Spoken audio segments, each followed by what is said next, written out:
वापसी के ऐलान के बाद से ही राजनीतिक गलियारों में हलचल तेज हो गई है। इसी के तहत कांग्रेस पूरे देश में किसान विजय दिवस मना रही है। चंडीगढ़ स्थित कांग्रेस भवन में पूर्व सीपीएस रामकिशन गुर्जर ने प्रेस वार्ता करके पीएम मोदी द्वारा कृषि कानूनों की वापसी को किसानों की जीत बताया। उन्होंने सरकार से किसानों पर दर्ज मुकदमे और शहीद किसानों के किसी एक परिजन को नौकरी देने की मांग करी है। इस तरीके से देखते हैं कि लगभग 1 वर्ष के कड़े संघर्ष और 700 से अधिक किसानों की शहादत के बाद यह फैसला जो है प्रधानमंत्री नरेंद्र मोदी द्वारा लिया गया है। क्या प्रतिक्रिया आपकी? एक लंबी लड़ाई थी जो किसानों ने 1 साल लगा दिया। इस आंदोलन को 1 साल से ऊपर का समय हो गया और आखिर में मैं इसको देखता हूं ये किसानों की जीत है।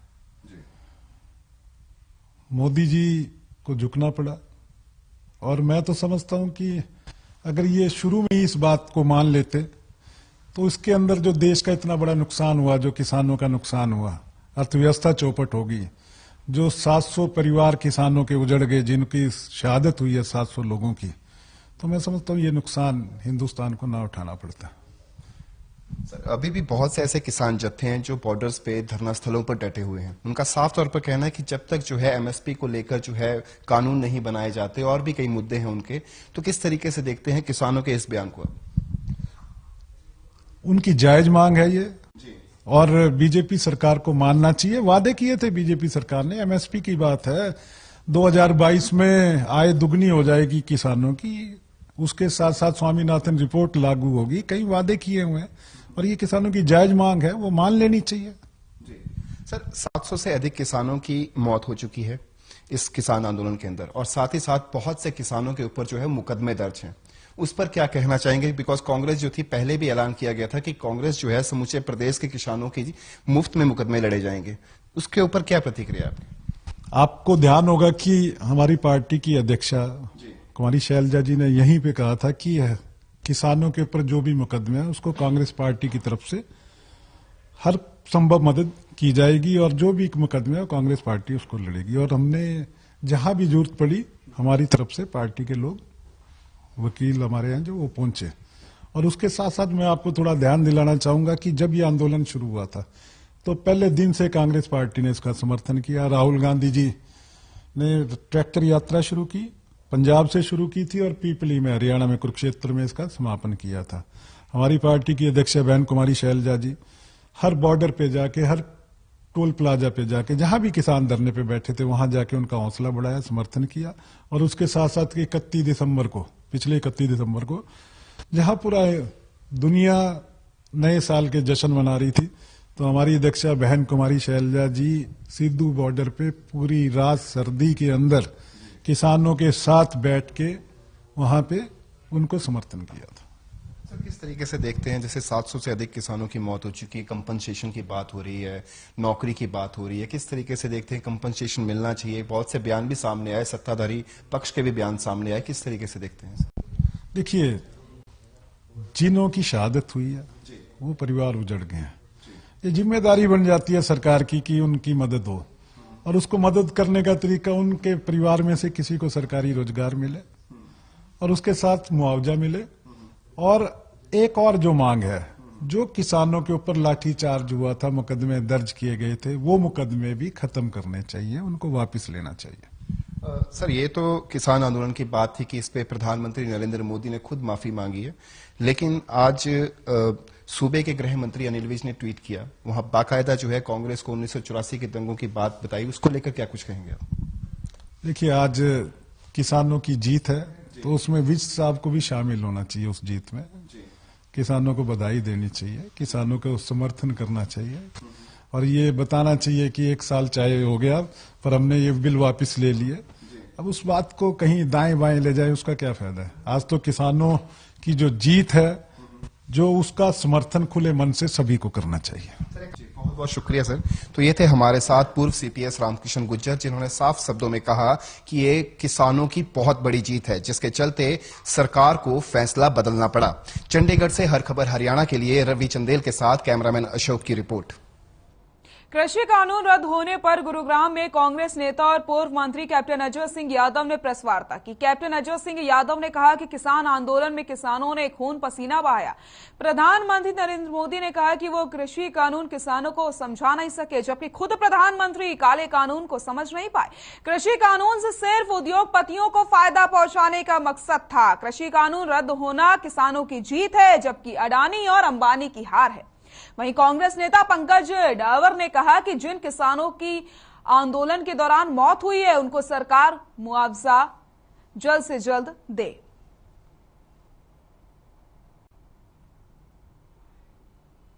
आप कहते हैं जब प्रेस कॉन्फ्रेंस के अंदर किसान देखिए, अगर इस प्रकार की बात किसी दूसरे देश में हो जाती, आ जाओ तमर साहब बैठ जाओ। हाँ, अगर किसी दूसरे देश में अगर हो गया होता तो प्रधानमंत्री का इस्तीफा ले लेते लोग। तो हम मांग करते हैं कि प्रधानमंत्री अपना इस्तीफा दें, फ्लोर ऑफ द हाउस में इस्तीफा दें और दोबारा चुनाव कराएं, ताकि उनको अपनी लोकप्रियता का पता लगे कि कितने वो लोकप्रिय हैं देश के अंदर। और देखिए, आज चीन जो है डोकलम में और अरुणाचल प्रदेश में हमारी सीमा के अंदर आके घुस गया। महंगाई है, बेरोजगारी है, भ्रष्टाचार। अभी आपने देखा होगा हरियाणा में अभी पेपर जो हैं 30-30, 40-40 लाख रुपए में एचसीएस ऑफिसर के जो है पेपर लीक किए जा रहे हैं। क्या पलवल के अल्हापुर गांव में दो पक्षों के बीच किसी बात को लेकर के आपस में झगड़ा हो गया। दोनों तरफ से जमकर लाठी डंडे और कुल्हाड़ी चली, जिसमें करीब दर्जन भर लोग गंभीर रूप से घायल बताए जा रहे हैं। झगड़े का वीडियो भी सोशल मीडिया पर वायरल हो रहा है, जिसमें एक पक्ष दूसरे पक्ष के घर में घुसकर लाठी डंडे बरसाता हुआ नजर आ रहा है। फिलहाल पुलिस ने मामले में दोनों पक्षों की शिकायत पर करीब 2 दर्जन लोगों के खिलाफ मामला दर्ज करके आगे की कार्रवाई शुरू कर दी है।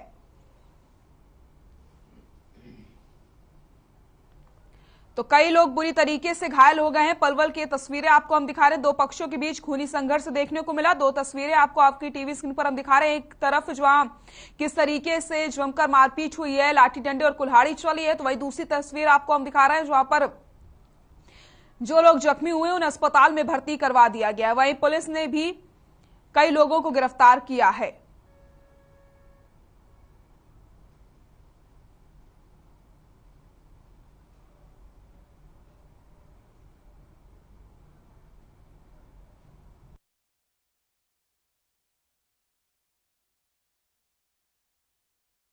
ये आलापुर गांव में 12 तारीख की बात है, वहां झगड़ा हुआ था। 2 पक्ष थे, तो दोनों पक्षों के चोटें आई थी और दोनों पक्ष की तरफ से हमने मुकदमा दर्ज कर दिया। जो ब्राह्मणों की तरफ से मुकदमा है उसके अंदर हमने 2 आदमी गिरफ्तार कर लिए हैं और जो दलित पक्ष से है उसमें अभी से कोई गिरफ्तारी नहीं की।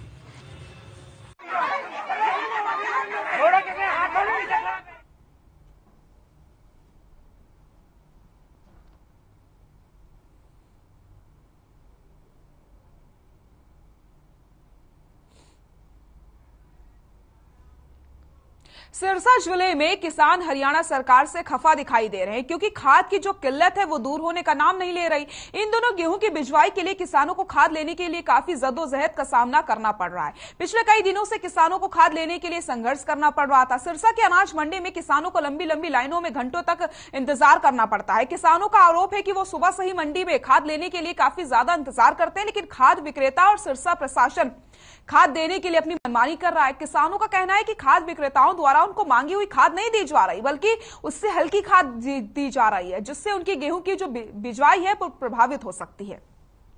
वहीं कृषि विभाग के अधिकारियों के अनुसार सिरसा जिले में किसी प्रकार की खाद की कोई कमी नहीं है। अधिकारियों का कहना है कि खाद की कमी नहीं है, लेकिन ये लाइनें अपने आप में बयां कर रहे हैं कि किस तरीके से किसानों को खाद लेने के लिए जद्दोजहद का सामना करना पड़ रहा है। आखिरकार कब खाद की कमी दूर होगी, ये बड़ा सवाल है।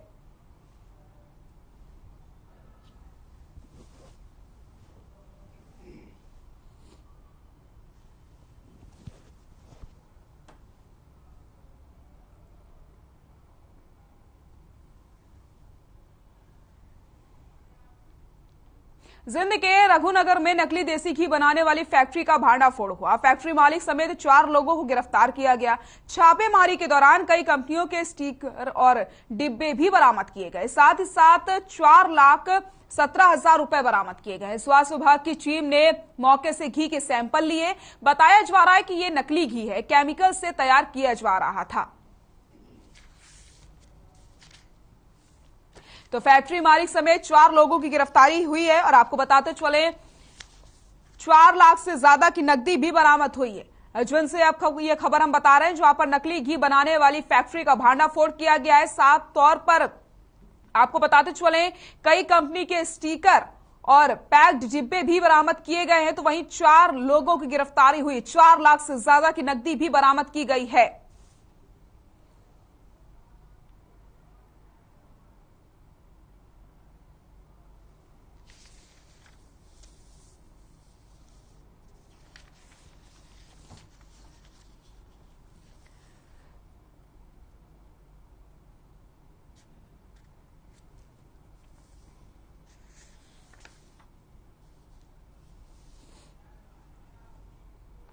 पिहोवा रोडवेज सब डिपो के सचिव रंजीत करोड़ा ने बताया कि एसएससी के कार्यप्रणाली से नाराज होकर बस अड्डे पर नारेबाजी करके धरना प्रदर्शन किया गया। एसएससी को बदलने की मांग की जा रही है। उन्होंने बताया कि एसएससी सुरेंद्र कुमार उन्हें नाजायज रूप से परेशान कर रहे हैं। एक बैंक कर्मचारी ने जब गुरु पर्व पर छुट्टी मांगी तो उसके साथ एसएससी ने दुर्व्यवहार किया और उसे निलंबित करने की धमकी दी गई। वहीं परिचालक के साथ अभद्र व्यवहार करने वालों के खिलाफ शिकायत के बावजूद कार्रवाई नहीं की गई है। सब डिपो कर्मचारियों का प्रदर्शन जारी है। कुरुक्षेत्र से यह खबर आपको हम बता रहे हैं, जहां पर लगातार प्रदर्शन किया जा रहा है। पिहोवा रोडवेज सब डिपो के सचिव रंजीत करोड़ा ने बताया कि एसएससी के कार्यप्रणाली से नाराज होकर बस अड्डे पर नारेबाजी करके धरना प्रदर्शन किया जा रहा है।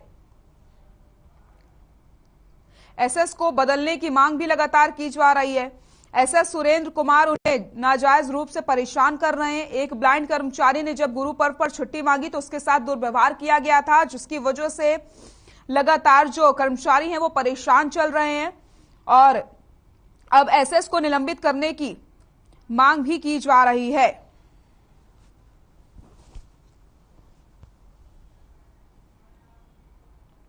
सिरसा की कॉलोनी में निर्माण कार्यों से लोगों को लगातार समस्याओं का सामना करना पड़ रहा है। इन दिनों करोड़ों रुपए की लागत से निर्माण कार्य जारी है। शहर में कई गलियों का निर्माण चल रहा है। लोगों को शिकायत आ रही है कि ठेकेदार ने गली खोद कर रख दी है और निर्माण कार्य नहीं चल रहा है, जिसके चलते लोगों को समस्याओं का सामना करना पड़ रहा है। शिकायत पर संज्ञान लेते हुए शनिवार दोपहर को एसडीएम जयवीर यादव ने शहर की अलग अलग कॉलोनियों में चल रहे गलियों के निर्माण कार्य का जायजा लिया। इस दौरान उन्होंने लोगों से बातचीत की और ठेकेदार को निर्धारित समय में सड़क निर्माण पूरा करने के निर्देश जारी कर दिए गए हैं।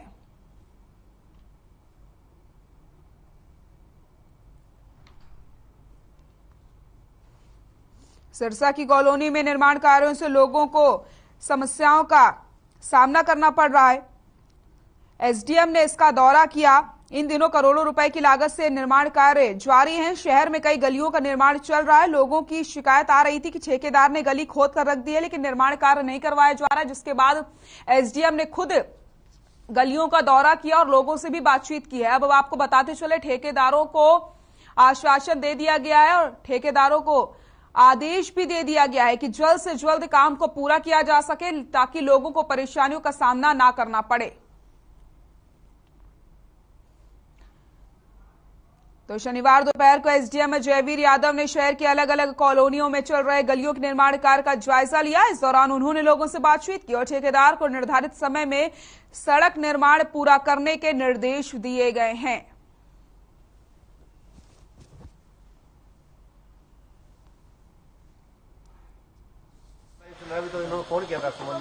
कई जो लोग हैं गलीवासी आए थे मेरे पास, तो उनको मैंने जो एमई हैं उनको निर्देश दिए हैं कि भी जल्द से जल्द कार्य शुरू किया जाए। और मैं आज स्वयं यहाँ मौका निरीक्षण करने आया हूँ, तो काम चल रहा है और आगे भी इनको यही डायरेक्शन रहेंगे कि जितना जल्दी काम स्टार्ट करें वो करेंगे। अगर ऐसी शिकायतें मेरे संज्ञान में आती हैं तो मैं तुरंत जो मेरे एमई हैं या हमारे एक्शन है उनको डायरेक्शन देंगे कि तुरंत काम स्टार्ट किया जाए। तो इस तरह कोई ठेकेदार अगर गलती करता है, ऐसा कोई गलती भारत सरकार के स्वच्छता सर्वेक्षण 2021 में देश में हरियाणा को दूसरा स्थान मिला है। हरियाणा के 7 शहरों ने जगह बनाई है।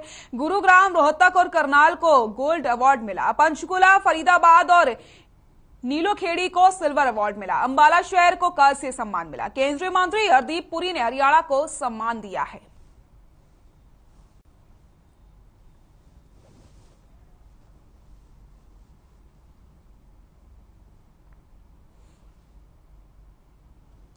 तो स्वच्छता सर्वेक्षण 2021 में हरियाणा को दूसरा स्थान मिला है। हरियाणा का स्कोर 1745 रहा। प्रदेश के 7 शहरों ने जगह बनाई है। गोल्ड अवार्ड से गुरुग्राम, रोहतक और करनाल को सम्मानित किया गया, तो वहीं सिल्वर में पंचकुला, फरीदाबाद और नीलोखेड़ी को सम्मानित किया गया। कर्ज अवार्ड अंबाला के नाम रहा।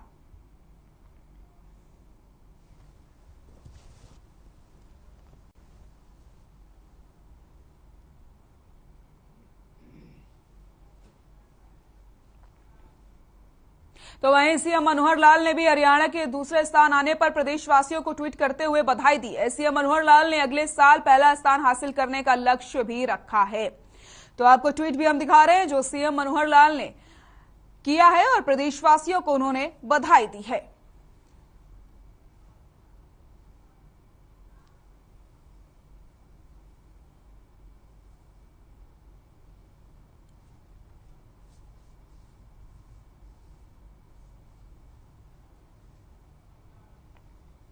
स्मार्ट सिटी फरीदाबाद को ग्रीन और क्लीन बनाने के लिए सामाजिक संस्थाएं भी आगे आ रही हैं और लोगों को घर घर जाकर जागरूक करने का काम किया जा रहा है।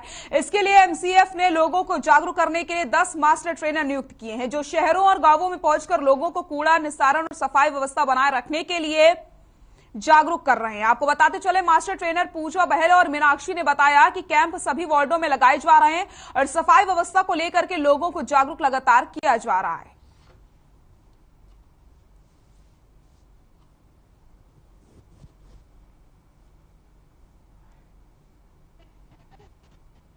मैं फाउंडर इको सवेरा हूं। मेरा एनजीओ है इको सवेरा के नाम से और अभी हमें एमसीएफ की तरफ से मास्टर ट्रेनर का रिकॉग्निशन जो है वो मिला है। क्या आप क्या करवा रहे हैं, लोगों को कैसे अवेयर कर रहे हैं? हमें वार्ड वाइज हमें वार्ड दिए गए हैं। मैंने जो वार्ड लिया है वो मेरा 2627 वार्ड है। यहाँ पे हमें हर चीज को कवर करना है क्योंकि हमारे यहाँ पे एक खत्ता है जिसकी बहुत बड़ी प्रॉब्लम है। अगर आप बाईपास पे देखेंगे तो एक पहाड़ का रूप लेता जा रहा है और मैं इसके लिए पिछले 8 साल से स्ट्रगल कर रही हूँ कि इस खत्ते को हम यहाँ से रिमूव करें। लेकिन जब मैंने डिटेल इसके बारे में रिसर्च किया तो मैंने ये पाया कि इसका जो जड़ है वो केवल वेस्ट सेग्रीगेशन है। अगर हम वेस्ट को अपने सोर्स पर ही सेग्रीगेट कर लें तो हम इस प्रॉब्लम से पार पा सकते हैं। पानीपत के समालखा विधानसभा क्षेत्र की जनता को जल्द ही जाम से निजात मिलेगी। समालखा में सड़क निर्माण काफी दिनों से बंद पड़ा था जिसके कारण वाहन चालकों को परेशानियों का सामना करना पड़ रहा था, लेकिन आपको बताते चले अब इस जाम से लोगों को निजात मिल जाएगी। जैक्सन कंपनी ने समालखा से दिल्ली की तरफ जाने वाली लिंक रोड का काम शुरू कर दिया है। कंपनी का दावा है कि दोनों तरफ से लिंक रोड को करीब 2 महीने में बनाकर तैयार कर दिया जाएगा। दोनों तरफ के सड़क निर्माण कार्य को 8 फेज में बांट दिया गया है।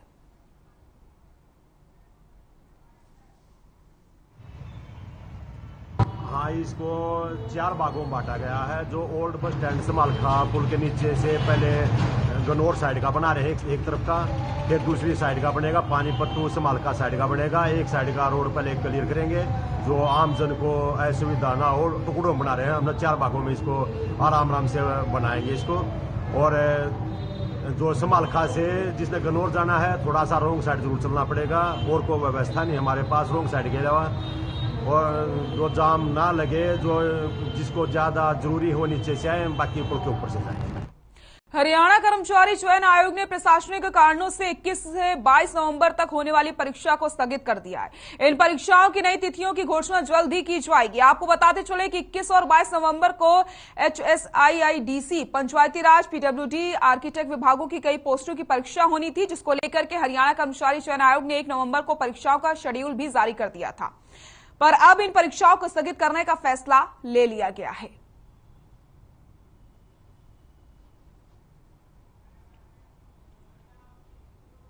यमुनानगर के एएसआई